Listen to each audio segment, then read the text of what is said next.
പ്രത്യാശയുടെ സന്ദേശം പകർന്ന് ക്രൈസ്തവർ ഇന്ന് ഈസ്റ്റർ ആഘോഷിക്കുകയാണ്. കേരളത്തിലെ വിവിധ പള്ളികളിൽ വിപുലമായ ആഘോഷ പരിപാടികളാണ് നടക്കുന്നത്. പള്ളികളിൽ പാതിരാ കുർബാനയും ഉയിർപ്പ് ശുശ്രൂഷകളും നടന്നു. പള്ളികളിൽ ഇന്ന് പ്രത്യേക പ്രാർത്ഥനകളും നടക്കുകയാണ്. മുഹമ്മദ് ആഷിഖ് വിശദാംശങ്ങൾ നൽകും. ആഷിഖ്, പ്രത്യാശയുടെ സന്ദേശം പകർന്നുകൊണ്ട് ഇന്ന് ക്രൈസ്തവ വിശ്വാസികൾ ഈസ്റ്റർ ആഘോഷിക്കുകയാണ്. ഈ സമയം അവർക്ക് എത്രമേൽ പ്രധാനപ്പെട്ട സമയങ്ങളാണ്? പള്ളികളിലൊക്കെ ഇപ്പോഴും പ്രാർത്ഥനാ ചടങ്ങുകൾ പുരോഗമിക്കുകയാണോ? തീർച്ചയായും ആ നിലയ്ക്ക് തന്നെയാണ് സൈഫുദ്ദീൻ.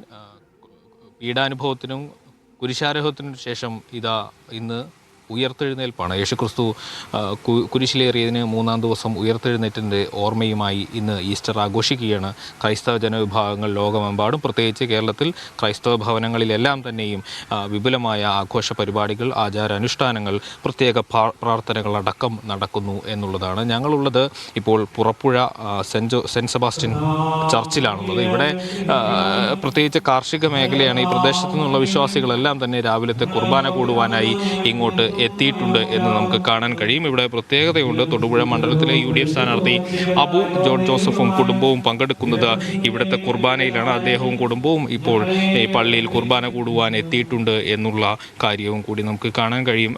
സൈഫുദ്ദീൻ പറഞ്ഞതുപോലെ വളരെ പ്രാധാന്യമുള്ള ഒരു ദിവസമാണ് ക്രൈസ്തവ വിഭാഗങ്ങളെ സംബന്ധിച്ചിടത്തോളം ഈസ്റ്റർ എന്ന് പറയുന്നത്. യേശുക്രിസ്തുവിൻ്റെ ഉയർത്തെഴുന്നേൽപ്പ്, പ്രത്യാശയുടെ സന്ദേശവുമായി യേശുക്രിസ്തു ഉയർത്തെഴുന്നേറ്റതിൻ്റെ ആഘോഷ പരിപാടികളാണ് ഇന്നേ ദിവസം നടക്കുക. പ്രത്യേകിച്ച് 50 ദിവസം നീണ്ടുനിന്ന കഠിനമായ വ്രതാനുഷ്ഠാനങ്ങളുടെ അവസാനം കൂടിയാണ് ഇന്ന് എന്ന് നമുക്ക് കാണാൻ കഴിയും. ഓരോ വീടുകളിലും ബന്ധു ഉത്തരാദികളും സുഹൃത്തുക്കളും അടക്കം ഒത്തുചേർന്ന് വിപുലമായ ആഘോഷ പരിപാടികൾ നടക്കും എന്നത് കൂടാതെ അതത് ദേവാലയങ്ങളിൽ വിപുലമായ ആചാരാനുഷ്ഠാനങ്ങളോടുകൂടി പ്രത്യേക പ്രാർത്ഥനകൾ, പ്രത്യേക കുർബാനകളടക്കം നടക്കും. പുറപ്പുഴയിലുള്ള ഈ പള്ളിയിൽ തന്നെയും രാവിലെ 5:30 ആരംഭിച്ചതാണ് കുർബാന. ആദ്യ കുർബാന കഴിഞ്ഞ് ഇത് 2-ാം കുർബാനയാണ് ഇപ്പോൾ പുറപ്പുഴയിൽ നടന്നുകൊണ്ടിരിക്കുന്നത്. എല്ലാ ദേവാലയങ്ങളിൽ തന്നെ സമാനമായ ആഘോഷ പരിപാടികൾ അല്ലെങ്കിൽ ആചാരാനുഷ്ഠാനങ്ങൾ, പ്രാർത്ഥനകളൊക്കെയും നടക്കും. പ്രത്യേകിച്ച് തെരഞ്ഞെടുപ്പിൻ്റെ പശ്ചാത്തലം കൂടിയാണല്ലോ സൈഫുദ്ദീൻ.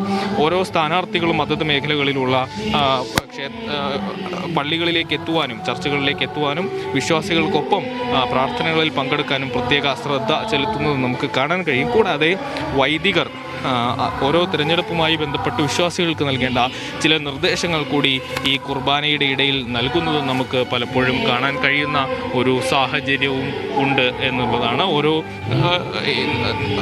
ഏത് തരത്തിലുള്ള ജനപ്രതിനിധികളെ തങ്ങൾ തിരഞ്ഞെടുക്കണം എന്നുള്ളതടക്കമുള്ള നിർദ്ദേശങ്ങളും ഒരു മാർഗനിർദ്ദേശങ്ങളടക്കം വൈദികരുടെ ഭാഗത്തുനിന്ന് ഈസ്റ്റർ പ്രാർത്ഥനകളുടെ ഭാഗമായി വിശ്വാസികൾക്ക് നൽകുന്നതും നമുക്ക് ഈ തിരഞ്ഞെടുപ്പ് കാലത്തെ ഈസ്റ്റർ ദിനത്തിൽ കാണാൻ കഴിയുന്നുണ്ട്. ഏതായാലും കുർബാനകളടക്കം പുരോഗമിച്ചുകൊണ്ടിരിക്കുകയാണ്. ഉച്ചയോടുകൂടി പ്രാർത്ഥനയുടെ ഒരു ഘട്ടം കഴിയുകയും പിന്നീട് ആഘോഷങ്ങളുടെ ഒരു ഘട്ടത്തിലേക്ക് കടക്കുകയും ആണ്.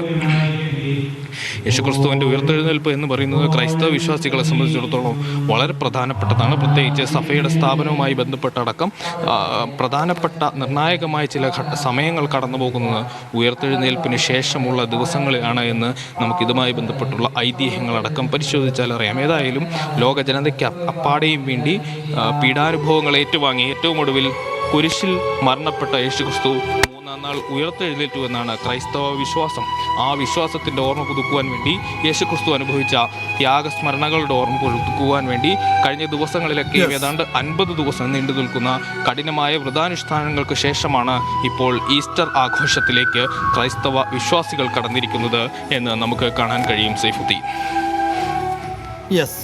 അങ്ങനെ തന്നെയാണ്. യേശുക്രിസ്തുവിൻ്റെ പുനരുത്ഥാനത്തിൻ്റെ ഓർമ്മ പുതുക്കുന്ന, ഓർമ്മ കൊണ്ടാടുന്ന ഒരു ദിവസം കൂടിയാണ്.